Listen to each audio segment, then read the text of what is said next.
Hey, what's going on, everybody? We are up here at Ebenezer Cemetery in Ebenezer, Kentucky to visit the grave of another country music legend. I guess you could say that 16 tons, man. It still does really well. So we're here to visit the grave of Merle Travis and pay respects and do all those things. Got the kids out on a little road trip into summer, having fun. Thought we'd stop here and pay respects and do all that. So if this is your first time here, welcome. I hope you enjoy the video. If you do, please consider liking, subscribing, sharing, doing all those things. Shouts out to the members. Appreciate you guys so much. And favorite song, Merle Travis, what was your thing? Put it down in the comments. I enjoy reading that stuff. So with all that being said, let's get to talking about Merle's life, and then we'll visit the grave and pay respects and do all that. So let's go. So Merle Travis was born and raised in Muhlenberg County, Kentucky, a place which would inspire many of Travis's original songs. This is the same coal mining community mentioned in John Prine's song Paradise. He became interested in the guitar early in life and originally played one made by his brother. At the age of 18, Travis performed Tiger Rag on a local radio amateur show in Evansville, Indiana, which led to offers of work with local bands. In 1937, he was hired as a guitarist in the Georgia Wildcats, and he later joined the Drifting Pioneers, a Chicago area gospel quartet that moved to a radio station in Cincinnati, which was the major country music station north of Nashville. Travis's style amazed everyone at the station and became a popular member of the barn dance radio show, the Boone County Jamboree, when it began in 1938. He performed on various weekday programs, often working with other radio acts, including Lewis Marshall with Grandpa Jones and the Delmore Brothers. In 1943, he and Grandpa Jones recorded for a Cincinnati used record dealer, Sid Nathan, who had founded a new label, King Records, because the radio station they worked at barred staff musicians from recording. Travis and Jones used the pseudonym the Shepherd Brothers. Their recordings of You'll Be Lonesome Too was the first to be released by King Records. So as World War II was a thing and he didn't want to get drafted, or he saw it coming close, he enlisted in the Marines. His stint as a Marine was very brief, and he did return to Cincinnati.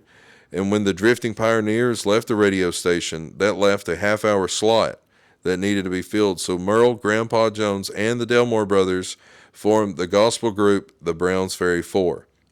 Performing of traditional white and black gospel songs with Merle singing bass, they became one of the most popular country gospel groups of all time, recording nearly 46 sides for the King's label between 46 and 52. Travis performed in stage shows and landed bit parts and singing roles in several B-westerns, and he recorded for small labels there until 46 when he was signed to a Hollywood-based Capitol Records.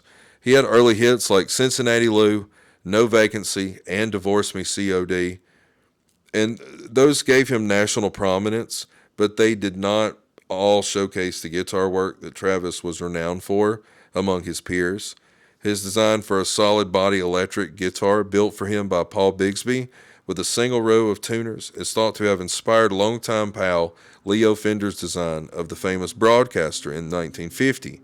The Travis Bigsby guitar now resides in the Music Hall of Fame Museum. Travis was asked in 1946 to record an album of folk songs, so he combined traditional songs with several original composition, recalling his family's days working in the mines, and that result was a 4-disc, 78 RPM box set called Folk Songs of the Hills. This album featured two of his most enduring songs, both centered on the lives of coal miners, that being 16 Tons and Dark as a Dungeon.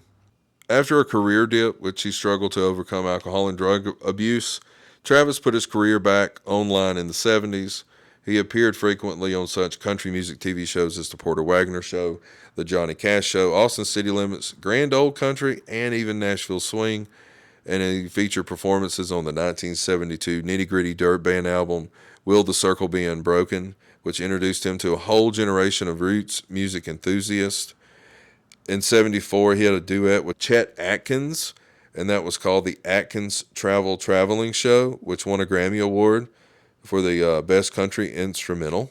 So sadly in 1983, Travis passed away of a heart attack at his Oklahoma home. His body was cremated and his ashes are scattered around this memorial. Right here is Merle Travis, well, his memorial.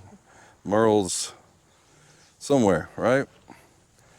So it's got 16 tons at the top,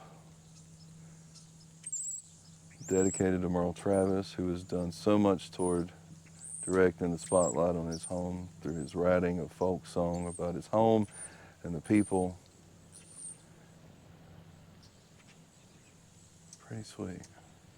Keep it on there for just a minute longer.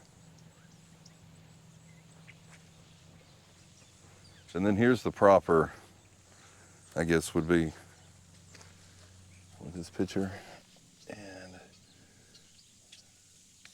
all the other writing. You can make my tombstone at a number 9 call.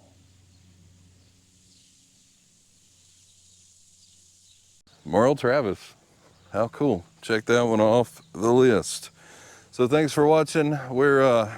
We're heading up. We're doing some stuff. I'm trying to film some stuff, like just, some inside baseball stuff for the holidays, for around Christmas and stuff like that. But from Alabama, I really don't want to travel that far north during the winter because, it gets wild to me up there anyway. So yeah, thanks for watching. I do appreciate it. More videos to come. This is the last video before the Halloween stuff kicks off. I got some interesting ones I want to do for Halloween, some UFO stuff, some murder, and a few more things. So yeah, thanks for watching. I do appreciate it. And you never know what you'll find on the back roads. Next time I see you guys, it'll be spooky season. I'm excited. Let's go.